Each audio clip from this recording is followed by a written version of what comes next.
Ada 3 referensi dari kitab-kitab yang saya pelajari tentang ilmu kedokteran.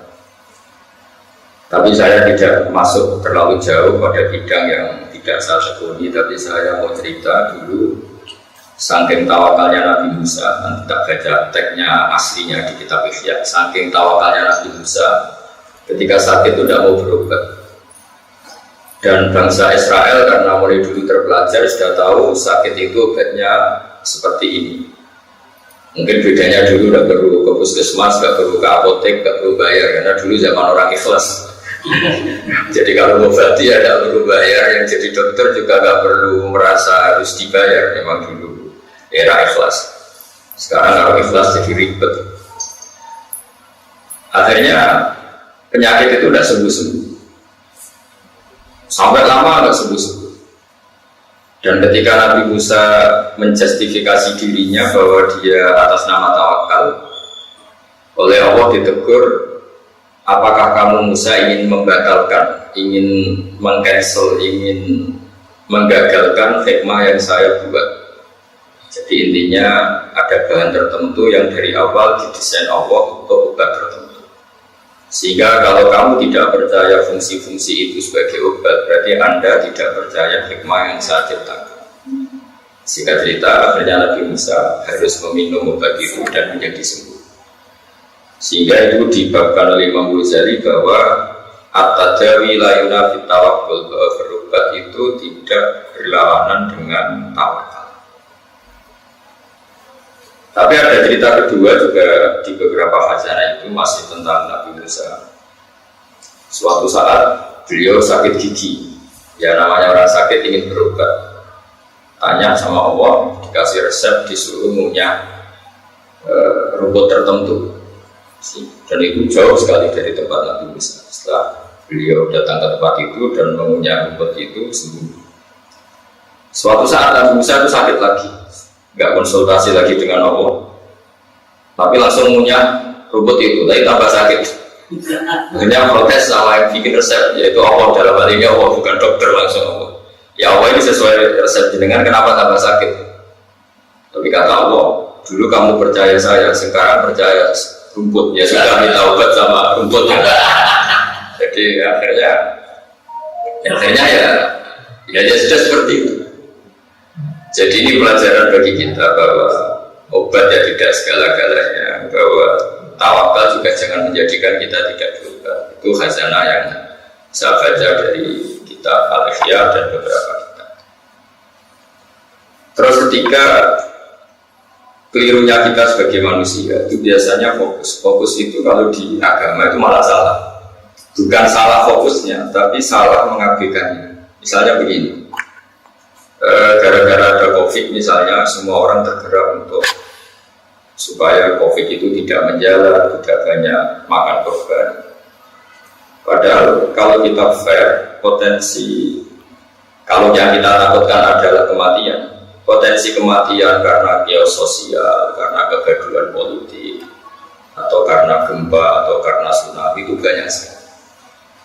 Sehingga barokahnya mengerti potensi-potensi itu semua, meskipun kita ngurus COVID juga harus ngurus kestabilan ekonomi politik. Karena kalau yang kita takutkan kematian, semua kesalahan manajemen dalam mengatur konflik, kesalahan menata alam ini juga bahaya.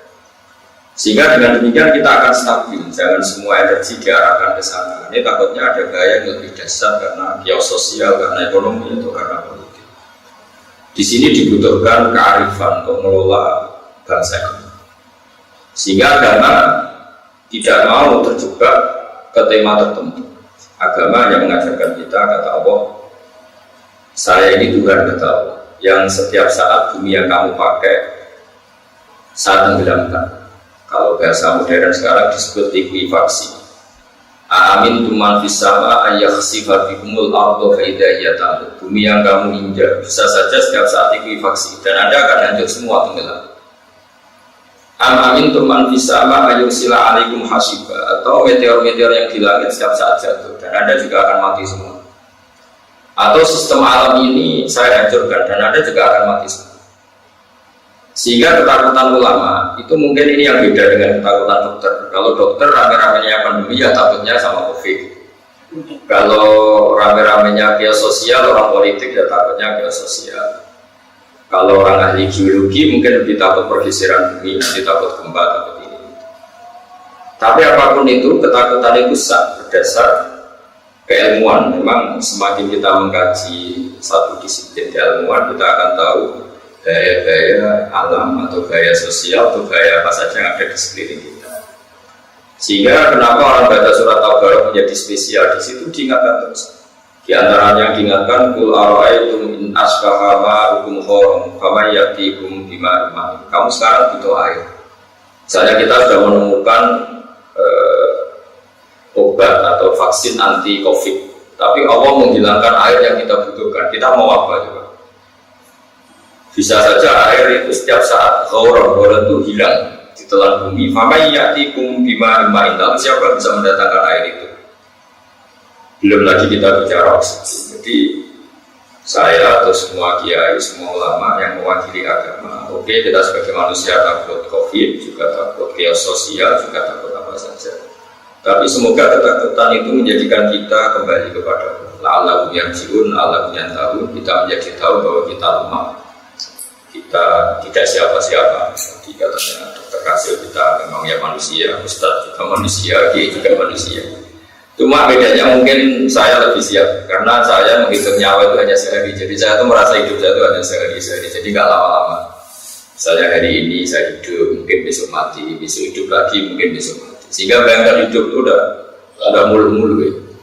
Memang aturannya gitu. Wa amali akhiratika karena kata mutuhut dan kalau sudah beramal untuk akhirat, bayangkan Anda itu mati besok. Sehingga kata para ulama, kalau kamu sholat, seakan-akan itu sholat terakhir kamu. Kalau kamu sayang sama anak istri juga seakan-akan itu sayang terakhir, sehingga semuanya maksimal. Coba andaikan seseorang mau dihukum mati hari Senin, mungkin Ahad ini sangat maksimal dalam menyayang anak istrinya, dalam bersujud, dalam apa saja. Nah kita ini orang-orang yang membayangkan hidup itu panjang sekali, sehingga semuanya kita atur. Bahkan saat melawan penyakit pun kita lupa. Artinya kita lupa gini, kita melawan COVID itu bukan karena kita ingin menemukan obat dengan makna supaya sembuh, tapi kita memang benar-benar ingin hidup lama dengan bayangan yang mungkin negatif. Kalau hidup lama mungkin kita bisa punya rumah yang mewah, punya macam-macam. Ini yang tidak diinginkan Islam, al-yaqumut takatsur. Jadi bayangan hidup lama tapi dengan bayangan khayal. Tapi coba kita lebih ke yang lebih Islam, bahwa bayangkan hidup lebih lama supaya ibadah kita lebih lama, supaya sujud kita lebih lama, supaya manfaat kita lebih lama. Itu yang diinginkan Islam. Jadi ingin hidup lama tapi bukan karena sebagian nafsu kita belum terturuti, tapi ingin lebih baik. Jika Nabi dalam sebuah hadis mengatakan, silakan kamu berdoa panjang umur, fa innal mu'mina la yazidu umruhu illa khairan, karena orang mukmin bertambah umur pasti tetap tambah baik.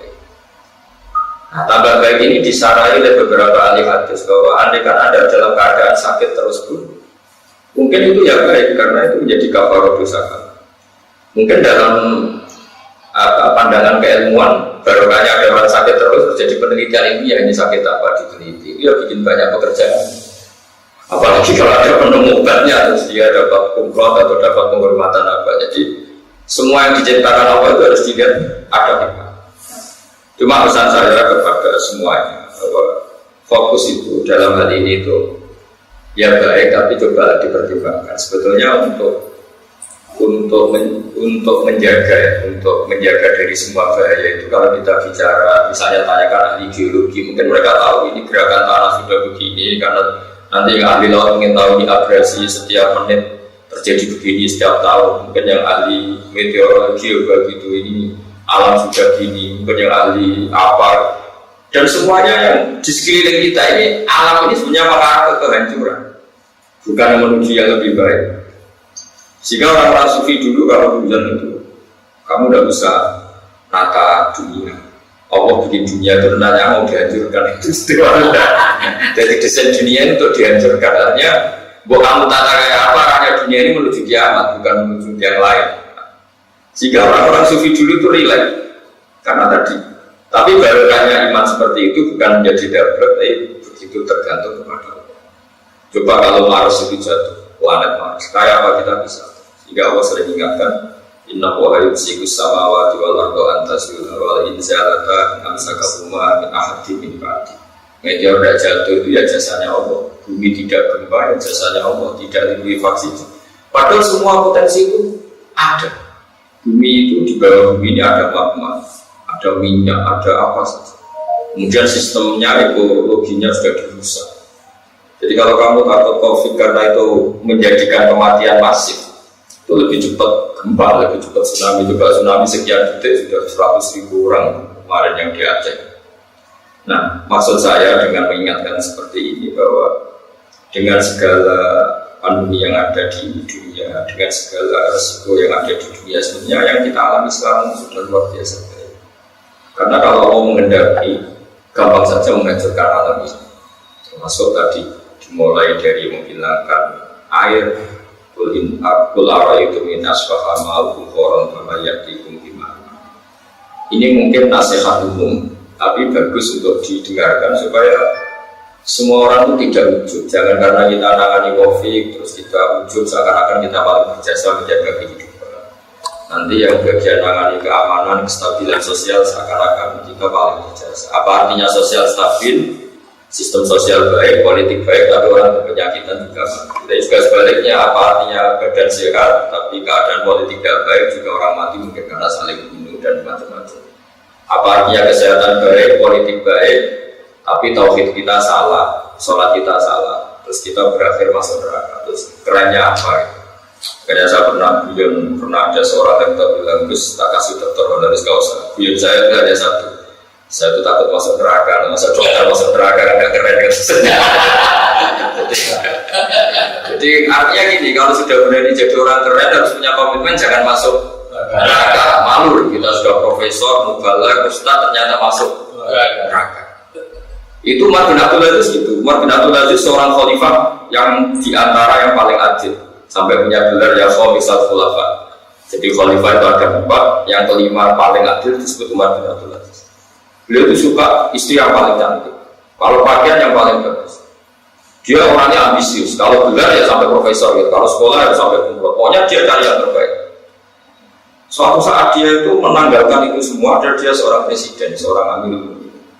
Ditanya, mana mental kamu yang dulu ambisius, yang terus sekarang perfeksionis, ya dia semuanya harus suka sempurna. Tapi setelah dia jadi khalifah, jadi presiden itu pakai pakaian yang lusuh, tiap malam bersujud, tiap pagi kantor nyari siapa orang miskin yang butuh bantuan, dan dia jadi orang yang sangat soleh. Ketika ditanya, kenapa anda sekarang jadi begini? Jawabannya, innali nafsan tawwabah. Saya ini punya jiwa yang nggak bisa dikendalikan. Kalau sudah punya keinginan harus kesampaian. Maka sebagaimana saya sukses jadi dokter, jadi profesor, jadi pejabat, sama harus sukses jadi masuk surga. Karena saya orang paling malu kalau gagal. Jadi kalau anda sudah berani jadi dokter atau jadi kiai atau jadi mubalagh, harus berani juga menjadi ahli surga. Dengan kengototan yang sama saat kita ingin jadi dokter, jadi spesialis, jadi apa. Jadi dalam ilmu tasawuf disebut nafsuka mati ya tu kafar fubiyah. Mental yang ada diri kamu itu kendaraan kamu untuk menuju. Enggak apa-apa kamu ambisius, tapi juga harus ambisius untuk masuk surga. Jangan ambisius ingin jadi dokter, jadi profesor, jadi jetok, tapi ketika ibadah lembek sebenarnya. Siapa kamu punya mental tawadhu? Saya punya jiwa yang skeptis, ragu. Tapi jadikan keraguan anda setiap ingin melakukan sesuatu, jadi ragu melakukan maksiat, ragu melakukan korupsi. Jadi intinya kata orang-orang tasawuf, nafsuka mati ya tu kafar. Jiwa kamu itu, ya kendaraan kamu menuju Allah, maka kelolalah yang baik. Jika pahala tertinggi dalam Islam adalah menyelamatkan nyawa, maka selamatkan nyawa orang-orang yang kena COVID dengan niat bahwa menyelamatkan nyawa itu pahala paling besar. Nanti yang bagian polhuka atau bagian kepolisian atau bagian apa, bahwa Indonesia tidak boleh dihias karena dengan demikian tidak ada pembunuhan, tidak ada konflik sosial. Usahakan itu sebagai ibadah kamu untuk menjaga tidak terjadi sabut iman, tidak terjadi pertumpahan. Begitu seterusnya. Kita punya uang, ada orang miskin, kita kasih makan dengan niat kalau tidak makan dia mati. Berarti kita berkontribusi supaya orang itu tidak mati. Sama, itu ibadahnya juga menjaga nyawa. Itu yang dikatakan Allah. Bila jika kata ala bani Israil annahu man qatala nafsan bi ghairi nafsin faka'annama qatala an-nasa jami'a wa man ahyaha faka'annama ahya an-nasa jami'a. Siapa yang berkontribusi menyelamatkan nyawa satu, maka sama juga menyelamatkan nyawa seluruh dunia. Karena orang yang kamu rawat, yang para dokter rawat, dia mungkin kepala keluarga yang kalau sembuh akan menghidupi satu keluarga. Atau dia anak kecil yang jadi semangat keluarga itu kalau dia hidup satu keluarga punya semangat. Kenapa butuh kiai? Padahal kiai itu tidak tangani medis, karena dia ini yang menjaga ritme tauhid, ritme bahwa irama kita hubungan dengan Allah jangan sampai ketika diuji terus muamalahnya dengan Allah, ketika diuji hubungannya dengan Allah. Karena kita harus tetap menjaga tauhid bahwa kita dari tidak ada kemudian ada, dan arahnya pasti menuju tidak ada lagi. Kalau dengan kondisi kita yang musakhkhar, kita ada ya ada karena kehendak kita sakit ya ada kehendak kita mati ya kehendak kita. Jadi kita tahu bahwa hidup ini masya Allah karena malamnya salam, hidup itu terserah Allah bukan terserah kita. Barokahnya ngerti itu kemudian kita tawakal, kita sungkem ning pangeran, kita sujud, kita baik. Jadi apapun itu saya mohon semohon-mohonnya bahwa jadikan apa yang Anda tekuni, misalnya profesi jadi dokter, bahwa menyelamatkan nyawa manusia itu ibadah. Sehingga di sini disebutkan harus dikawal oleh hukum fikih, ada kisos supaya orang tidak mudah bunuh karena hukumannya berat. Orang yang mampu harus memberi makan yang miskin juga demi menjaganya. Kestabilan harus kita jaga supaya orang bisa bekerja, bisa makan dan seterusnya. Terus ahli medis, ahli gizi membuat list ini makanan yang manfaat, ini yang makanan yang manfaat, juga demi menjaganya manusia. Dan begitu seterusnya. Sehingga barokahnya ngaji seperti ini kita akan tambah dekat pada Allah Subhanahu wa Ta'ala. Ini saya baca teks supaya jadi inspirasi untuk semua yang nangani COVID atau nangani penyakit lain atau nangani problem sosial yang lain, karena sama kita ingin menyembuhkan orang sakit juga demi menjaga, sama kita ingin menjaga stabilitas Indonesia juga supaya tidak ada chaos, tidak ada prahara yang menghilangkan nyawa. Di sini di kitab saya di halaman 380 juz 4 kitab Syi'umuddin. Nah, di sini diantaranya dijelaskan wada tarobatul ulama. Di sini disebut anna Musa alaihissalam iktalla bi'illatin fadakhala ali banu Israila fa'arafu illatahu faqalu lahu law tadawaita bikada labarita. Jadi ketika Nabi Musa sakit dijenguk komunitas Bani Israel, mulai dulu orang Israel memang sudah maju. Mereka bilang law tadawaita bikada labarita, engkau berubah dengan obat ini pasti engkau akan sembuh. Faqala la atadawa hatta yu'afiyani wa min ghairi dawain. Saya tidak akan berobat sehingga Allah menyembuhkan saya tanpa harus berobat, karena Allah ala kulli syai'in qadir, Allah mampu melakukan apa saja. Faqala illahu. Kemudian penyakit itu tambah menjalar, tambah sakit. Orang-orang Israel datang lagi. Faqala lahu inna dawa hadillah ma'rufun mujarrad. Jadi mulai dulu yang namanya obat itu syaratnya harus dua, ma'ruf dan mujarrad. Penyakit Anda ini bisa diobati dengan obat yang sudah dikenal di kalangan medis, mujarab dan sudah diuji coba. Jadi mulai dulu aturan obat memang harus sudah diuji coba mujarab. Makanya di kalangan kiai itu yang rotor-rotor dukun itu kitab namanya mujarobat. Itu buat dunia kiai terkenal sekali kitab mujarobat. Memang syaratnya apa? Berubah itu harus terbukti. Wa inna nataja wa bihi fanabro. Kita sudah sering menggunakan itu dan kita sembuh. Makanya sekarang ada uji coba, uji klinis, terus ada relawan yang diuji coba. Karena memang ukurannya harus mujarab. Wa inna natada wa bihi fanabro. Fakola kata Nabi Musa, la atadawa, saya akan berubah. Terus di sini dijelaskan fa'auhallahu ta'ala ilaihi, karena Nabi Musa seorang nabi diberi wahyu. Wa izzati wa jalali la abroktuka hatta tatadawa bima dakaruhu laka. Jadi ini Nabi juga harus kadang medis. Kata Allah, demi keagunganku kamu tidak akan sembuh sehingga kamu mengkonsumsi obat yang diresepkan para dokter itu. Kadang-kadang ya juga harus duduk sama dokter.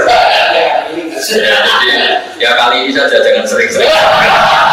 Jadi jelas kalimatnya itu wa izzati wa jalali la abratuka hatta tatada wa bima dakaru laka. Dakar itu kalau dalam ilmu nahwu itu yang mereka resepkan ke kamu. Jadi kamu harus konsumsi obat yang diresepkan oleh para dokter. Terus faqala lalu dawuni bima dakar. Setelah itu Nabi Musa bilang, wahai para Bani Israel, silakan sekarang saya obati dengan apa yang kalian resepkan. Fadawu faqal.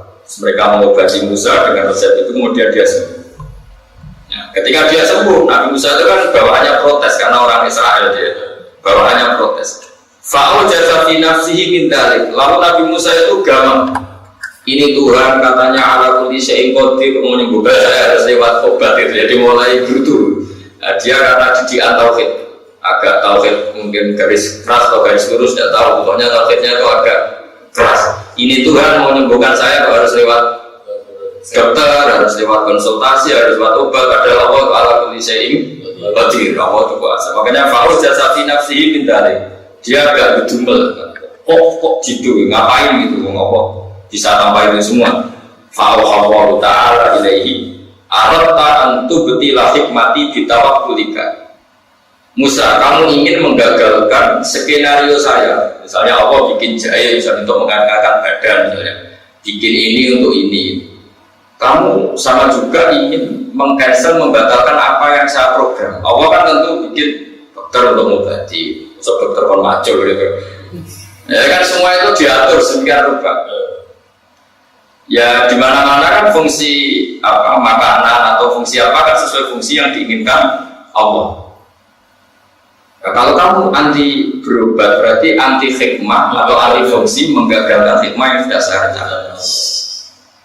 Akhirnya Nabi Musa oke, ininya tawakal itu bukan harus berhadapan-hadapan dengan medis. Medis juga tidak harus menghilangkan tawakal. Karena ketika kita berobat sebetulnya hanya kita pakai sesuatu yang oleh Allah memang didesain untuk penyembuhan.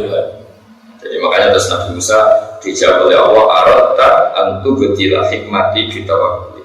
Kamu jangan mentang-mentang Nabi kemudian Anda hanya tawakal, kemudian Anda membatalkan atau tidak percaya terhadap hikmah yang saya ciptakan pada sesuatu. Jadi intinya dari referensi-referensi ini kelihatan sekali bahwa berikhtiar itu tidak mengganggu tawakal. Tawakal juga tidak boleh sampai mengganggu ikhtiar. Kemudian yang terakhir yang keempat, saya pesan ke semua tim medis, tetap sisi kelemahan manusia itu kita jaga. Tapi ya tidak harus medis karena Allah itu paling tersinggung ketika seseorang itu merasa umur. Karena tadi sudah saya katakan, apa artinya kesehatan kita terjaga, tapi secara politik kita ada stabil. Akhirnya ada satu gima, saling tikam, saling kios sosial. Begitu juga apa artinya politik stabil, semuanya stabil, tapi orang minum minuman yang memabukkan, akhirnya di luar sadar merkosa, di luar sadar membunuh, di luar sadar bahwa kecelakaan di mana-mana karena nyepet dalam keadaan mabuk. Apa saja yang menjadikan penjagaan nyawa manusia. Jadi di antara akidah di sunnah itu khifdun nafsi, bahwa jiwa manusia harus dijaga sedemikian rupa. Sampai narkoba diharamkan karena potensinya juga pembunuhan. Orang tidak niat bunuh gara-gara kena pengaruh narkoba, gara-gara kena pengaruh narkoba mikirnya ngawur nabrak orang lain. Dan begitu seterusnya. Begitu juga orang terlalu mabuk cinta, mabuk harta, itu juga orang-orang yang akhirnya menghalalkan segala cara. Gara-gara itu korbannya jadi dendam, jadi biaya sosial. Apapun itu dari segi sosial manusia, belum sistem alam. Gara-gara kita perlu serampangan ekosistem rusak alam ini bisa menjadi hancur. Makanya Allah sering mengingatkan, amin tuman fisama ayakhsifa bihumul ardo faidahiyat amur, bahwa bumi yang kita injak, yang kita pakai ini punya bumi yang sangat rentan karena di bawah ini ada magma, ada minyak, ada macam-macam. Yang potensinya itu hidup bukan abadi. Jadi semua desain bumi ini potensinya malah hidup bukan abadi. Sama potensinya alam langit itu jatuh, bukan diam di sana. Jika kita selamat sampai sekarang itu piro-piro, Jawa itu piro-piro. Sehingga Allah selalu mengingatkan kamu harus bersyukur sama saya. Kalau saya sudah ingin menghancurkan kata Allah, kalau kamu pasti hancur semua karena dijatuhkan 1 meteor saja bisa jadi bahaya. Laut ditumpah jauh-jauh jadi abrasi atau jadi tsunami sudah jadi bahaya. Jadi saya mohon meskipun yang kita ada di sekarang COVID sebetulnya bahaya mengancam manusia itu apa saja.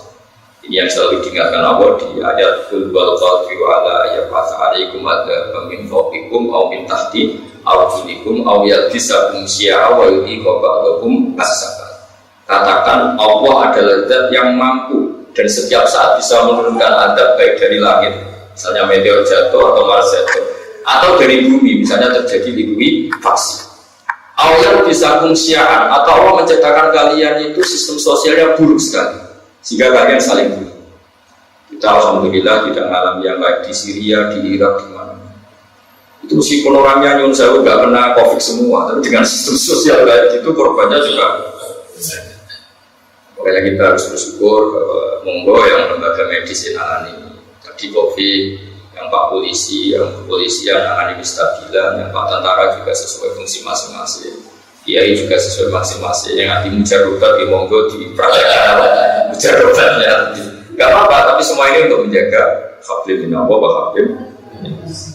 Saya kira demikian, semoga ini bermanfaat. Nanti juga para Pak Dokter ini belajar nanti yang di IFIA ini supaya lebih pede bahwa mengobati pasien itu bagian dari syariat Islam.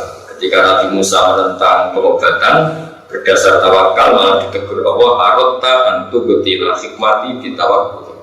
Kamu nggak boleh membatalkan hikmah yang saya ciptakan pada sesuatu itu. Jadi tadi Allah, misalnya kamu badan yang diketahui orang awam lah, kalau badan kamu kedinginan orang awam tahu harus minum jahe, jangan terus gak mau minum. Sudah kalau Allah mau bikin hangat ya hangat sendiri gitu ya, jadi ribet kan.